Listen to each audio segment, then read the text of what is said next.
Party Seema Vineeth ബി.ജെ.പിയിൽ ചേർന്നു. BJP സംസ്ഥാന അധ്യക്ഷൻ രാജീവ് ചന്ദ്രശേഖറാണ് ഷോൾ അണിയിച്ച് സീമ വിനീതിനെ പാർട്ടിയിലേക്ക് സ്വീകരിച്ചത്. സീമ വിനീതിന് പുറമെ ഭരതനാട്യം കലാകാരി അദ്രിജയും ബി.ജെ.പിയിൽ ചേർന്നിട്ടുണ്ട്.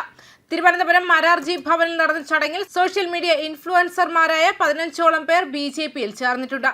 കേരളത്തിൽ മറ്റു പാർട്ടിയിൽ നിന്നും ബി.ജെ.പിയിലേക്ക് കടന്നു വരുന്നവരുടെ എണ്ണം ഗണ്യമായി വർദ്ധിച്ചിരിക്കുകയാണ്. മാത്രമല്ല, കേരളത്തിനൊരു മാറ്റം വരാനായി ആഗ്രഹിക്കുകയാണ് പൊതുജനങ്ങൾ.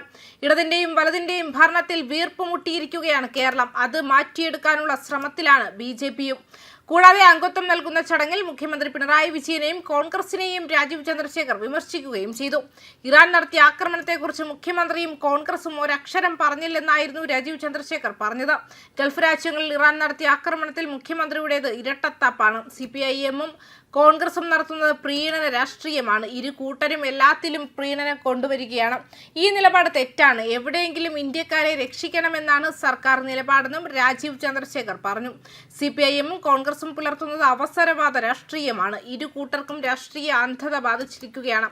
ഇറാൻ എന്നും ഗാസ എന്നും പറഞ്ഞു നടക്കുന്നവരെയാണോ ആവശ്യം? നൈജീരിയയിലെ ക്രിസ്ത്യാനികളെ ഇസ്ലാമിക തീവ്രവാദികൾ കൊന്നു. താൻ സ്കോർ ചെയ്യാൻ ആഗ്രഹിക്കുന്നത് രാഷ്ട്രീയ പോയിന്റ് അല്ല, പ്രീണന രാഷ്ട്രീയം ആവശ്യമില്ല. പ്രശ്നങ്ങൾ നേരിടുന്നവരെ സഹായിക്കാൻ ആത്മാർത്ഥത ഉണ്ടാവണമെന്നും രാജീവ് ചന്ദ്രശേഖർ പറഞ്ഞു.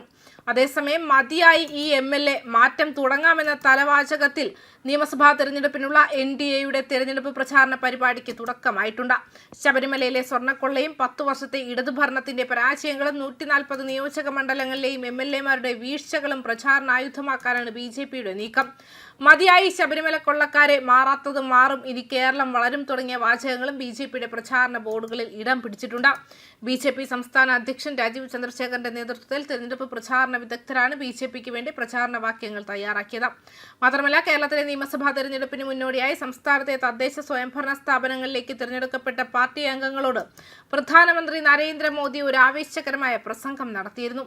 ഭരണകക്ഷിയായ LDFനെയും പ്രധാന പ്രതിപക്ഷമായ UDFനെയും ജനങ്ങൾ മടുത്തുവെന്ന് അദ്ദേഹം പറഞ്ഞു. നല്ല ഭരണം എന്ന അജണ്ട കെട്ടിപ്പടുക്കാനും ജനങ്ങളുമായുള്ള ബന്ധം കൂടുതൽ ആഴത്തിലാക്കാനും അദ്ദേഹം അവരോട് ആവശ്യപ്പെട്ടു. കേരളം LDFനെയും UDFനെയും മടുത്തുവെന്നും NDAയെ വലിയ പ്രതീക്ഷയോടെയാണ് നോക്കുന്നതെന്നും വ്യക്തമാണ്.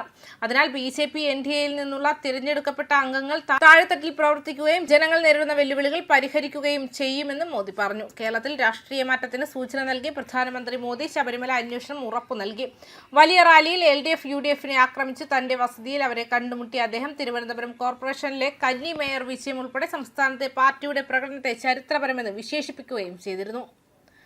ന്യൂസ് ഡെസ്ക് കർമ്മ ന്യൂസ്.